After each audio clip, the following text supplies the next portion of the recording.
So it now gives me great pleasure to pass the floor over to someone who's no stranger to most of the members of our club, because Caroline did speak to our club back in, I think it's 2014.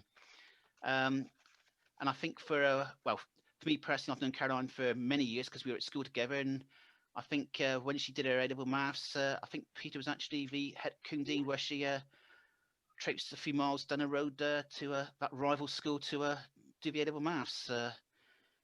Fortunately, her main study was at the better of the Plymstock schools. So sorry, Peter, but the Plymstock and Kingdean rivalry carries on. But, still going on now. Oh yes. But Caroline, as you will recall, back in 2014, she spoke to us then about some of the work she'd been doing over in Japan following the earthquake. And earlier on this year, she's actually written a book, which I've got here. And she's going to tell us a bit more about that, maybe possibly give us a book reading as well. Possibly certain pages, perhaps. I don't know. But Caroline, the floor is yours. It's great to have you with us. Thank you. Thank you very much. Can everybody hear me okay? Sometimes when I do these, if people they're not on mute, then I'm told there's an echo, but everybody's okay? Okay, great. I'll give you a little bit of background about my life in Japan, how I got to go there, what I did there before the tsunami, and then tell you a bit about the tsunami.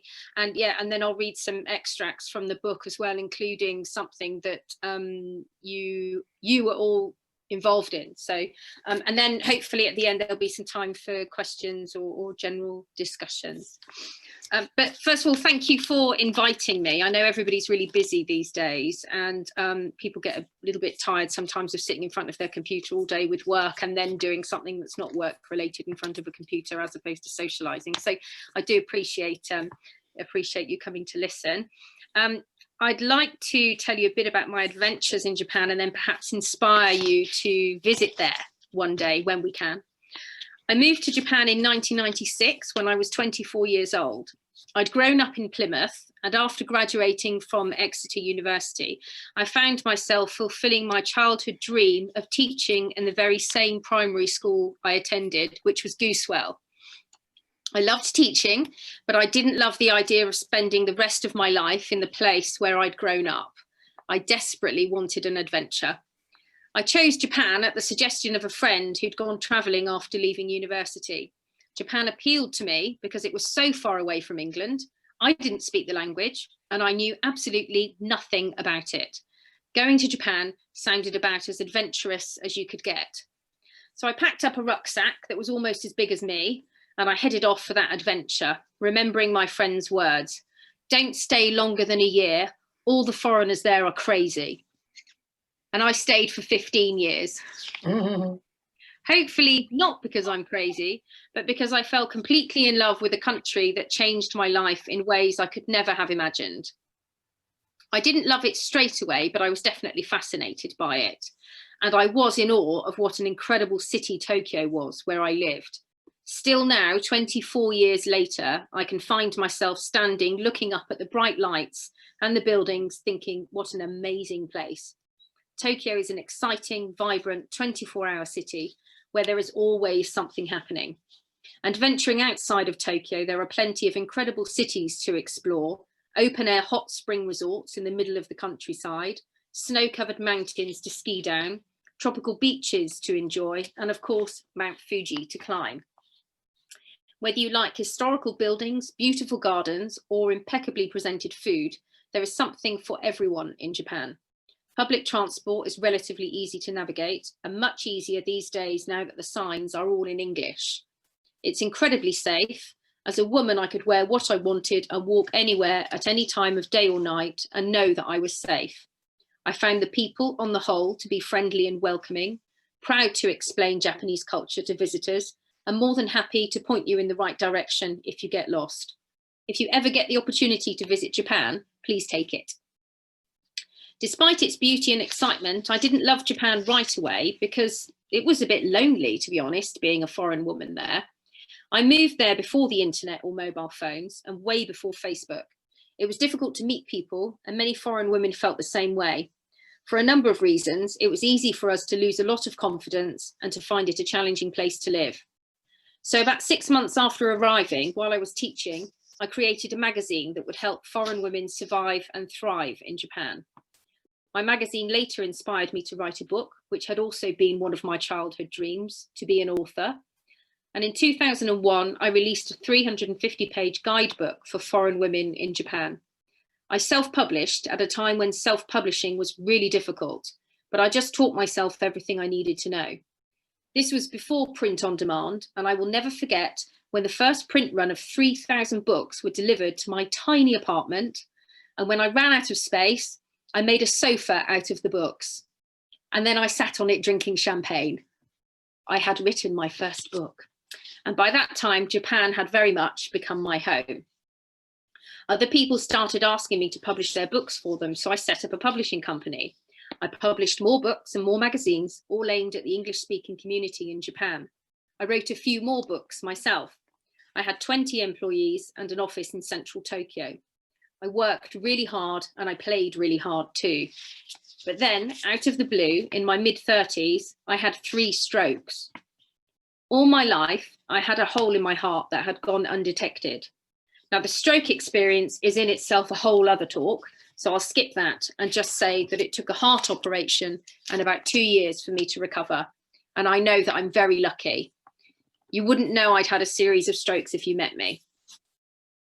While I was recovering, I found that I couldn't do the same things I used to do. And then I started realizing that actually I didn't want to do the same things.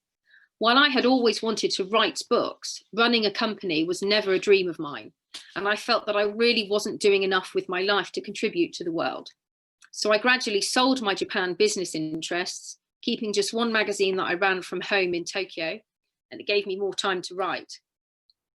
And it was while I was writing my 4th book, taking a writing week away on the Pacific island of Saipan, when the biggest earthquake in recorded history hit Japan, followed by a massive tsunami. I'm sure you all remember watching that tsunami footage on television. I watched it on TV too, but I was sitting feet away from the Pacific Ocean at the time. It was terrifying. I couldn't believe this was happening to the country I loved, and that had been my home for 15 years. And I couldn't believe that Saipan was next in line. Within minutes, my hotel was evacuated, along with every other beachside hotel, home, and restaurant in Saipan. Everyone was urged to go to high ground. I was traveling alone and I had no idea where to go, so I just started running for the nearest hill until a police car picked me up and drove me there. There were just 2 other people there until a bus full of inmates from the island prison arrived. So I spent that evening surrounded by prisoners. It was one of the weirdest nights of my life. When the tsunami warning was lifted from Saipan, I went back to the hotel and I stayed there in shock for about a week, watching footage of the tsunami destruction and the unfolding of the Fukushima nuclear disaster. Then I decided that I had to do something to help. I got a flight to the UK and I spent 6 weeks traveling around the country, giving talks to schools and community groups about Japanese culture in exchange for donations of emergency supplies. I collected 10,000 donated items and Virgin Atlantic kindly flew them back to Japan. Back in Japan, a friend and I loaded up a couple of trucks and we set off on the 7-hour journey to a peninsula called Oshika Hanto. I had wanted to take the donated items to a place where people were not getting the support they needed. And I'd heard about this remote series of tiny fishing villages that had all been wiped out, but were not getting any help. Oshika was the closest part of Japan to the center of the earthquake and the first part of Japan to be hit by the tsunami. The land there permanently sunk by a meter, and the peninsula was entirely cut off from the rest of Japan for a week, whilst 1,000 bodies washed up on its shores. The road along the peninsula is narrow and windy, going up to forests and down to valleys, all the while along the edge of the cliff with the sea to your right. The scenery is stunningly beautiful. I found myself in awe of the beauty when driving on the higher land and taking deep breaths as I drove down to the valleys where the villages used to be. The coastal road had been cleared, but everything surrounding it was totally and utterly destroyed. I had only ever seen anything like this in movies, never in real life. smashed up cars, shells of houses, boats that the tsunami had dumped by the side of a road. But mostly you couldn't tell what the debris used to be. People's homes, people's lives. And as we drove along the road, we would see those people in the distance. So we'd stop and I'd climb over the debris to get their attention and ask them to take whatever they needed from out of the truck. We did this non-stop for 2 days and found people who needed every single one of those 10,000 items. It shocked me that in a country like Japan, 6 weeks after the disaster, there were still people that needed socks and toothbrushes. That trip to Oshka had a profound impact on me.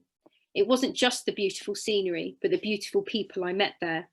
There was something about them that got into my heart, and I decided that I would continue to help and I'd go back. But next time I'd go there for a whole month and see if I could really make a difference. So I did. I spent a month living and working alongside the fishermen in one of the tiny villages, every day looking for ways I could help, clearing the snow for the school bus to get up the hill, sweeping the steps to the shrine, giving an old lady a lift to the one shop that survived, getting Tokyo friends to donate coats for people who'd lost everything and were in the middle of their first winter since the tsunami. I spent every moment there looking for ways to help. And by the end of that month, the entire community had accepted me.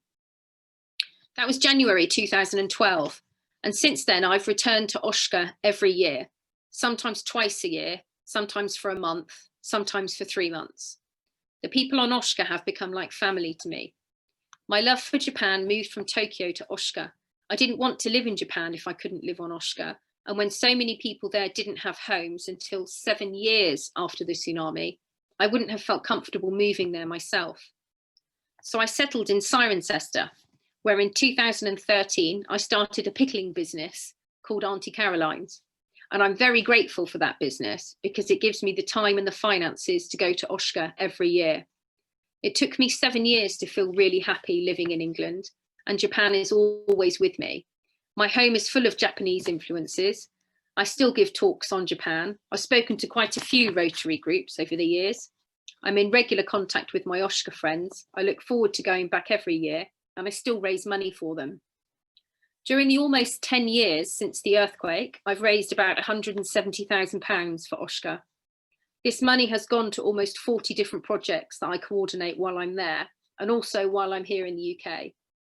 Amongst others, this money has funded school uniforms for every junior high school student for 9 consecutive years, the restoration of a 400-year-old shrine originally built by a famous samurai warlord, almost 150 working outfits for men and women in the fishing industry, a farmer's market that's open every day, 3 playgrounds, and the construction of a community library, something which you very kindly donated £550 to. Every single penny has gone on the projects and nothing has gone on any kind of administrative costs. And all of those projects have come about as a result of the people on Oshka directly expressing their needs. When I first started going there, I'd ask people what they needed in order to rebuild their lives. Nobody was asking them that very simple question, what do you need? And in the early years, they found it very difficult to answer.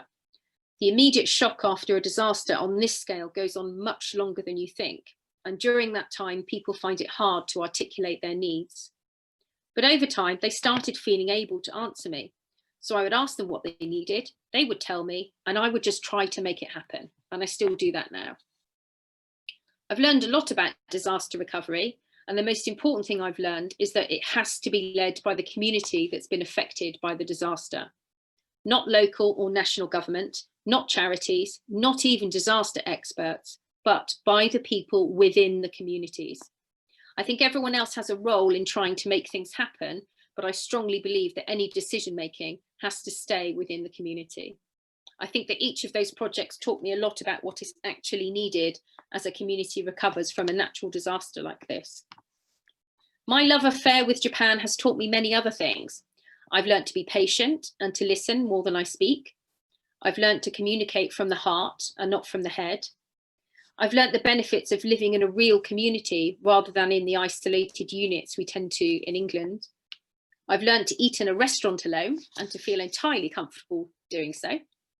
I've learned countless DIY skills, and I even know how to use a chainsaw now. I have learnt some very interesting Japanese swearing from my fishermen friends.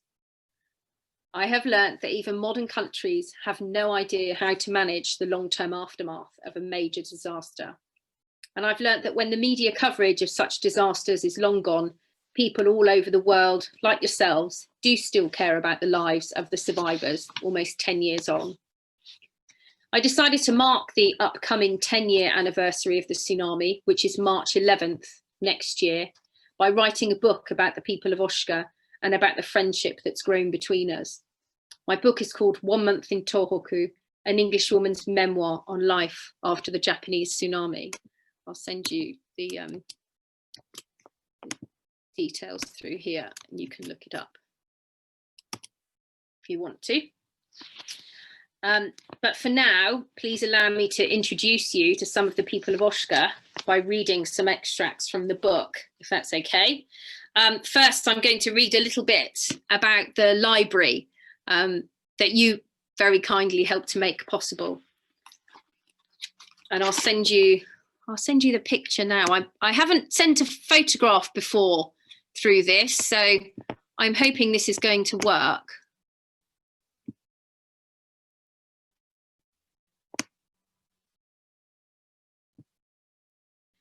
This is I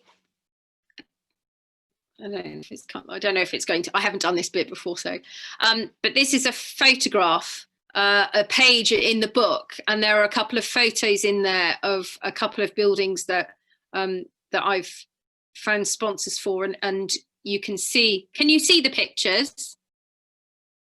No, it hasn't come through. There should be a message that I've sent to everybody, and you should be able to see something in the chat. We can download it, Caroline, but we can't see it. So I don't know if you've got okay. If you've got it on your screen, but if you want to share your screen, we can see it that way, perhaps. No, Caroline, you've given us a download in the chat, and I've downloaded it, and I can tell you what's in the picture. I can see a bookcase, somebody lying on their stomach, and a fence. And yeah, that's it. Yeah. If you want to share your screen, Caroline, you might be able to show it to us that way. Bottom of the screen, there's a little green button saying share screen.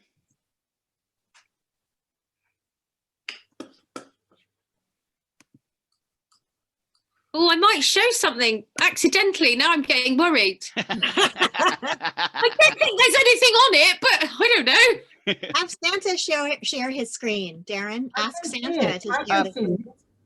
Peter, if you've downloaded it, do you want to share your screen a second? There it is. Ah, brilliant. Okay. Oh, that's great.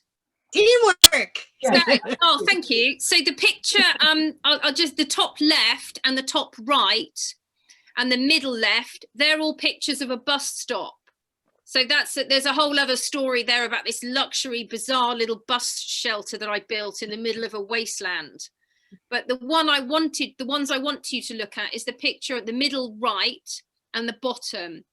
And that's the outside and the inside of the community library, and that's what your money went towards. Oh, wow.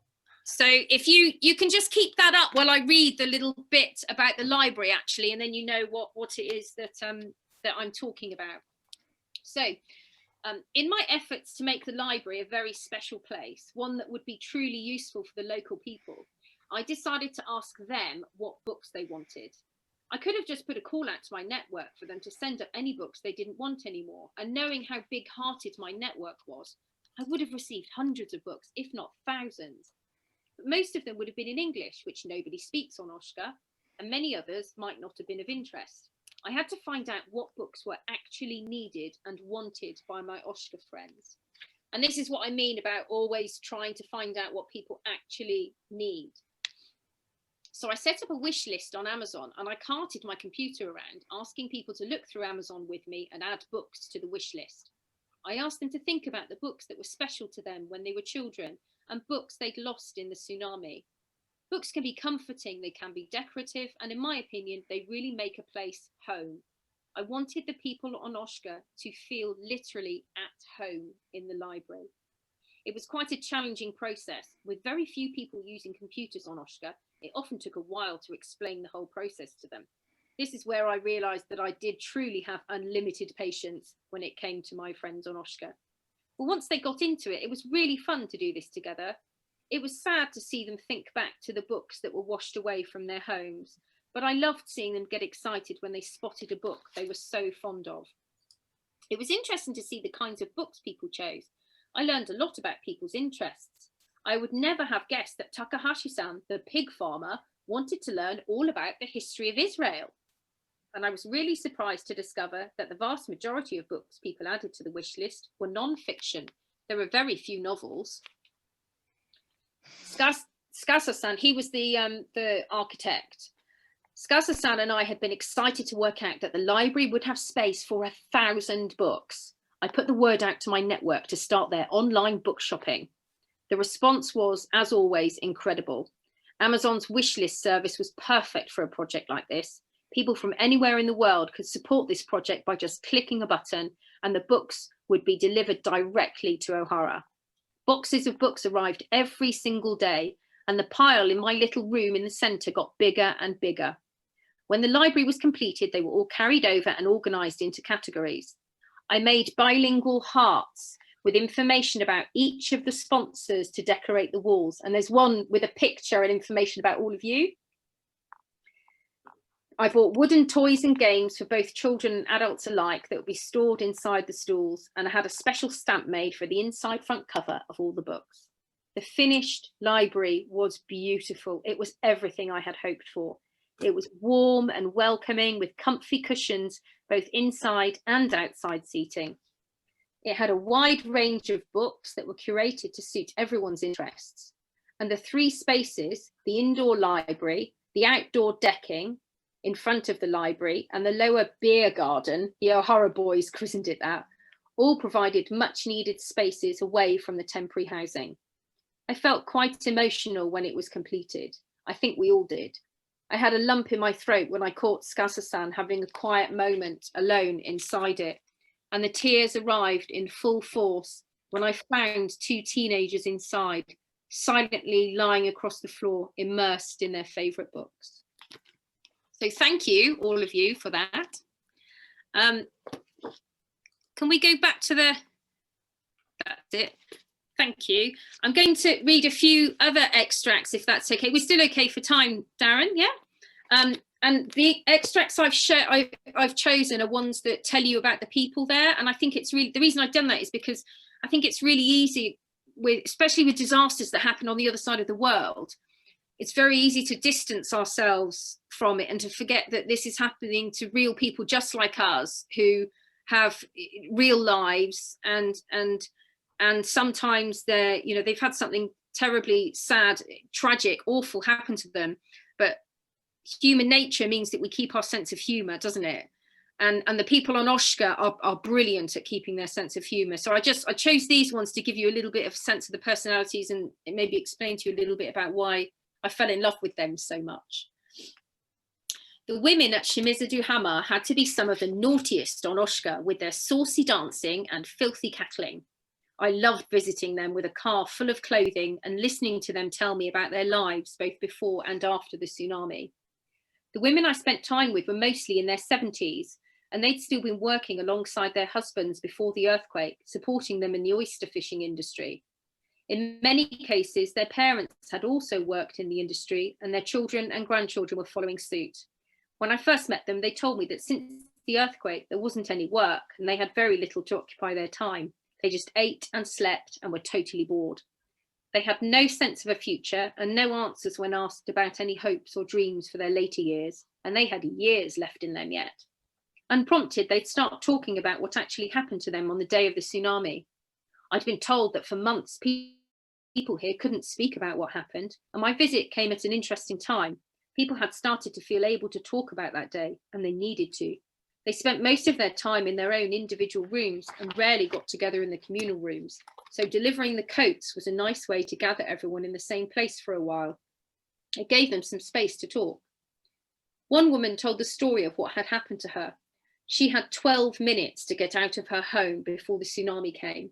So she had no choice but to escape to high ground with just the clothes she was wearing. She said she stood on top of a small hill, just watching her entire house and everything in it get washed away. She said that no tears came, just a strange wailing as she watched, wailing and wailing.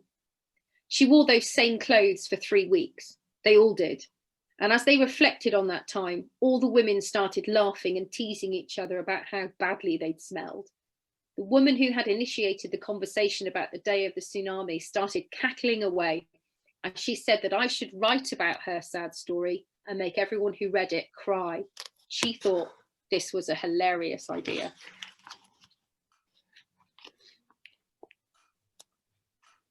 This little bit, this is about a man that's become a friend of mine, and there's a word in there, kasetsu. Kasetsu means temporary housing unit. Like most of the other people of Koamikura, Kamiyama-san lost everything on March 11th. He'd been allocated a kasetsu to live in with his wife, son, and daughter. Most people who lived in the tiny temporary residences were relieved that they at last had shelter and something to call a home, but they were feeling totally lost. There were no jobs and there was nothing to do and nowhere to go. It wasn't like you could go for a walk for a bit of physical or mental stimulation. Who wanted to walk around a barren wasteland? How could that offer hope at a time when many people on Oshika had no clear sense of what was next for them?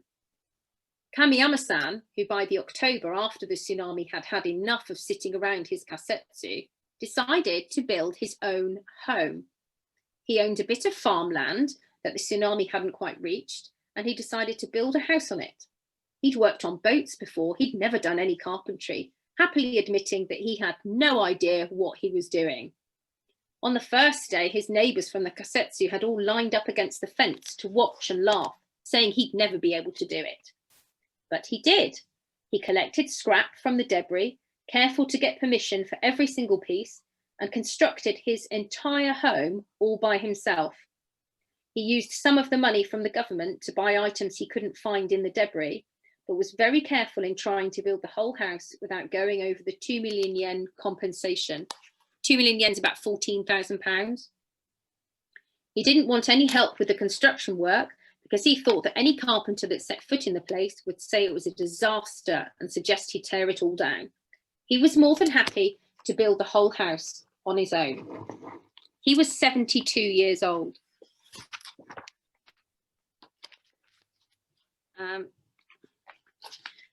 Read you a little bit about, this is a couple that are really good friends of mine, the Sasakis, they're like family there.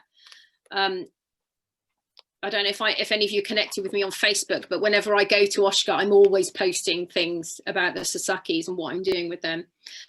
Just to give you a bit of background, Mrs. Sasaki is incredibly tall and very elegant and ladylike. Mr. Sasaki is this tiny round fisherman. They are completely different when you look at them. Mr. Sasaki and I had discovered a mutual love of sexual innuendo and toilet humour. He was always calling me a bad girl because of all the naughty things I talked about. Mr. Sasaki and I could spend hours making each other laugh while his wife rolled her eyes and told us that we were both disgusting. On a regular basis, she'd look at him and sigh, commenting woefully on his short legs, to which he'd always reply, "These legs may be little, but my third leg is huge." And I'd be in fits of laughter. Every visit turned into an opportunity to laugh about something, usually very rude and childish. And it was hard to imagine that they'd been through anything more awful than losing part of their home, as if that wasn't awful enough. One day they told me what actually happened to them on the day of the tsunami.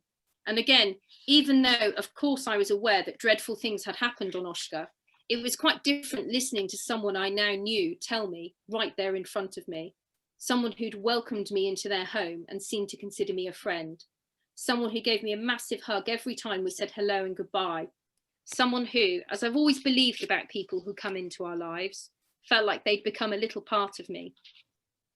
On March 11th, the Sasakis were mourning their beloved dog who had passed away the day before. Mr. Sasaki had buried him in the mountain behind where they now lived, and the couple got straight back to work. The wakame season had just begun on Oshika, and all the fishermen were out in their boats, while their wives were either at the village's little port, ready to process each boatload of wakame as it was brought to shore, or at home preparing that evening's meal for their husbands and the seasonal workers. Mr. Sasaki was out at sea when the earthquake happened and immediately knew that a tsunami would follow. He knew that he had to save his boats from any possible damage caused by the tsunami. So he tied his 4 boats together and single-handedly sailed them further out to sea, riding through waves and troughs, and then through the tsunami on its way to shore.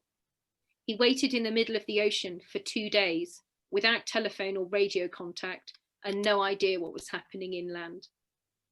He eventually returned to the port, and he stood there with tears rolling down his face as he looked at the unbelievable destruction in front of him. Everything was gone. And then the last bit, there's I mean, Darren, I don't know, I'm sure Darren will think the same. Most people say that they're surprised at how much humour is in the book, a book that's about a terrible disaster. But like I said, it's because humour it's such a big part of Oshka life. And sometimes some of the ways that you can help people is by making them laugh. And I have a habit of doing that without even trying to half the time when I'm there. So, this is a perfect example of this. And I like this little story because this tells you a little bit about the personality of, he's called Kucho-san. Kucho means head of a village. So Kucho is head of the village that I always stay in, called Ohara on the peninsula.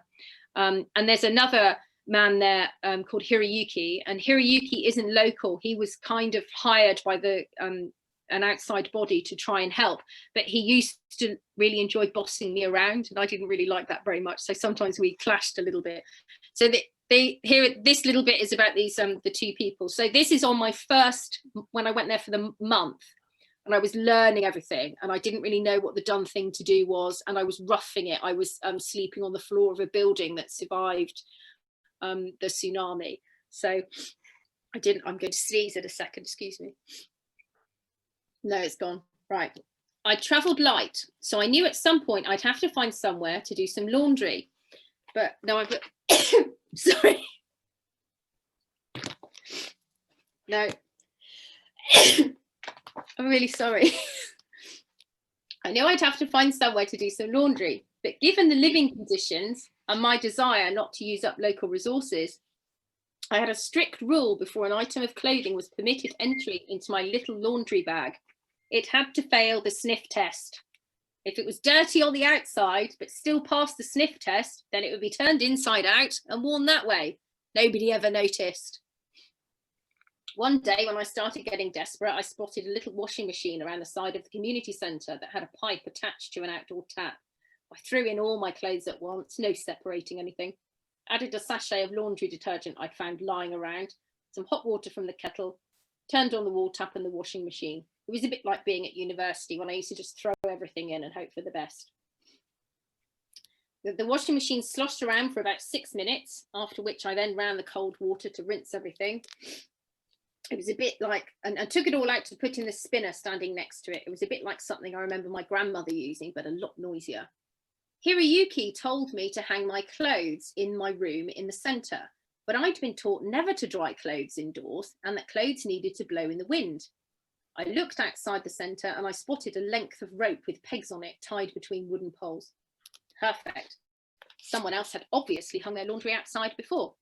So I started to hang my clothes out. Hiroyuki and Kucho were in the centre watching me do this.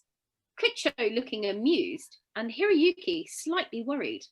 I may have worn dull, plain-coloured jeans, tops and a jacket on Oshka, but underneath I wore the most colourful, fancy underwear anybody there had ever seen.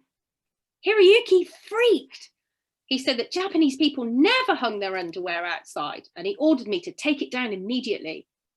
Worried that I'd mortally offended everyone, I looked to Kucho for guidance. He was the boss, Hiroyuki wasn't local, and I'd started following what the locals wanted me to do. Kucho was laughing and laughing. I couldn't tell whether he was laughing at the underwear or at Hiroyuki's ranting.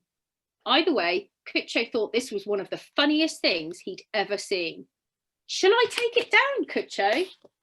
No, he laughed. But I don't want to bother anyone. No, it doesn't bother anyone. Please make a beautiful display. It will cheer everyone up. So to Hiroyuki's horror, I hung my underwear all around the Ohara Community Centre. And soon the centre was adorned with leopard print knickers, a fuchsia pink polka dot bra, and all sorts of other brightly coloured and patterned undergarments. The little community bus turned up and the driver gawped to Kucho's delight. And Kucho said that there was a meeting that night at the elementary school, which all the Oshka teachers would attend. He loved the thought that they'd all feel happy after seeing the centre's beautiful new decorations.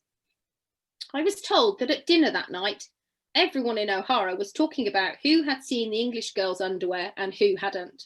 Nobody seemed to be offended. Instead, Kucho had been right. It did cheer everyone up. It was a bit like bunting. That's me done.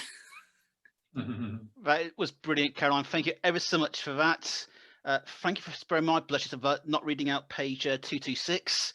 I'll save that for everyone else when they actually buy the book.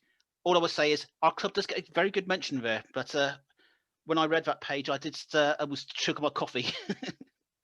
Oh, I tried to mention every single person, organisation, company, everyone that ever put money to any of the projects there, because you know the book is about it's about Oshka and about what happened to the people there. It's about our relationship, but it's also about this incredible kindness that came from people all over the world, many of whom had absolutely no connection to Japan whatsoever, but were moved enough to want to try and offer some help. So I wanted to let people know how inspiring that is, that so many people like yourselves were moved to try and help. So of course, yeah, I definitely mentioned you all.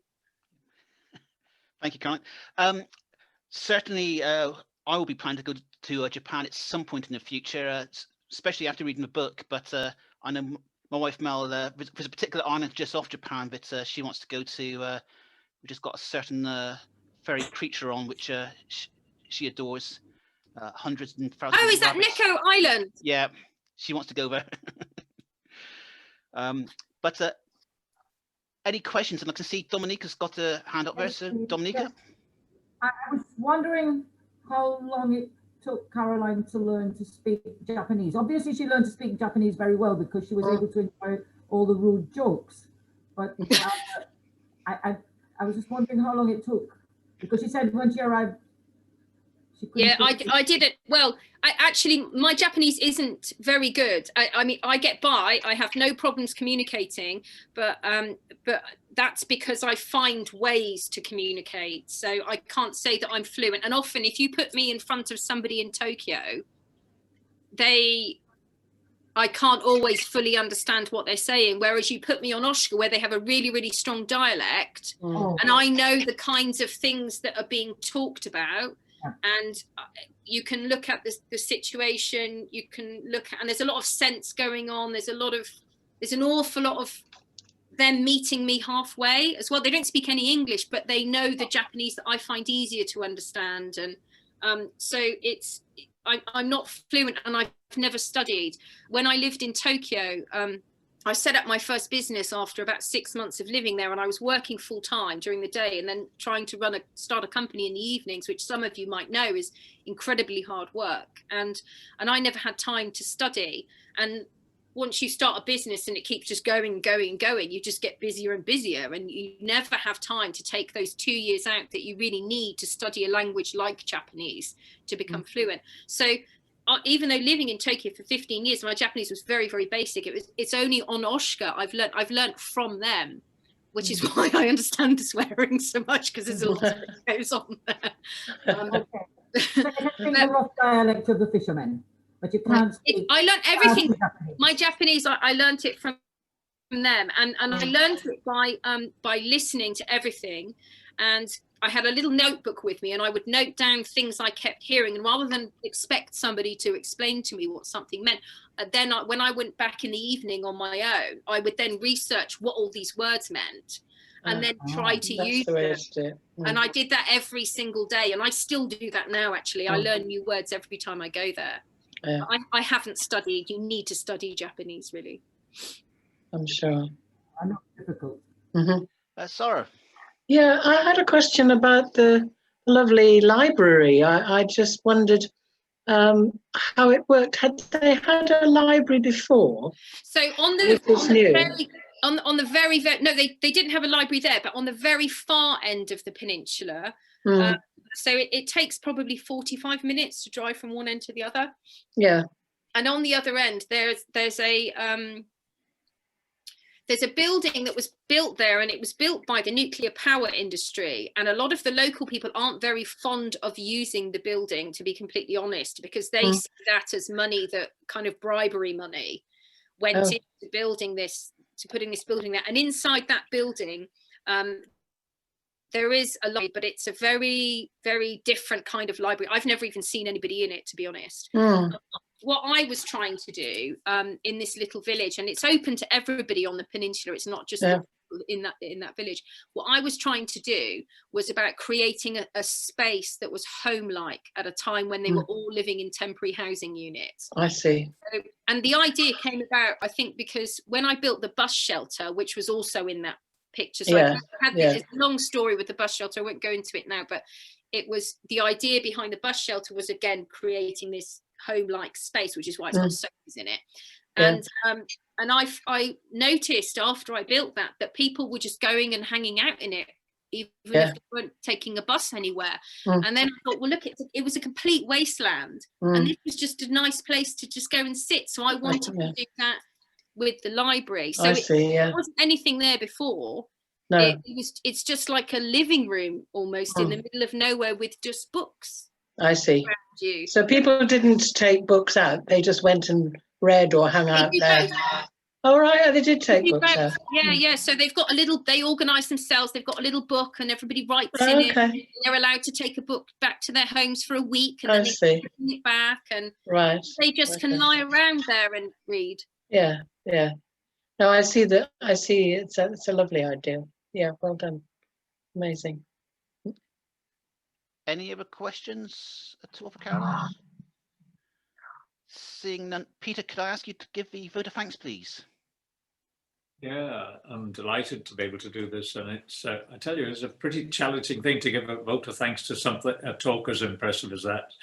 And I liked it at the beginning, they telling us about the amazing place Japan was for you, how it changed your life. But once you got onto the tsunami, the phrase that I had noticed, I spent every moment looking for ways to help in Ushka. But in behind that is you're obviously somebody who does know how to help, because at a drop of a hat, you set up a business, and then when you leave Japan, you come back and set up another business. The statistics, if you're into figures, £170,000, that's incredible. And a truck with 10,000 things in it. I began to wonder how much of it was underwear. But the thing that really resonated with me, and it would resonate with anybody in Rotary, was you twice mentioned the need to understand people's needs before you try to help them. We have to do this when we apply for Rotary money, and because I'm a yachtsman, I always see it a bit like a rope. And somebody who comes along and says, I know what you need, and I'm going to give it to you, and tries to push the rope, you cannot push a rope. What you've got to do is to give the other end of the rope to the people there, and they pull things in or pull ideas in. And you said twice that that's what happened, that you ask the community how you can help. Inspirational talk, Caroline. Thank you. Invited you, Kane, and keep up the excellent work you're doing. Thank you. Thank you very much. Well, I hope you like the book and find some more interesting stories in there. And I'm really pleased that I wrote it, and I'm told I get a lot of lovely feedback from it. So I hope you enjoy it too. And I can certainly recommend it to all you guys. So I know Caroline's given the link to buy it. So if you're looking for any Christmas present ideas or anything like that, it's well worth it. It's a fantastic read. Thank you, Darren. Caroline, and thank you all again for the money that you've offered as well. That's lovely. So it was, very much appreciated. Thank you. No, that's great.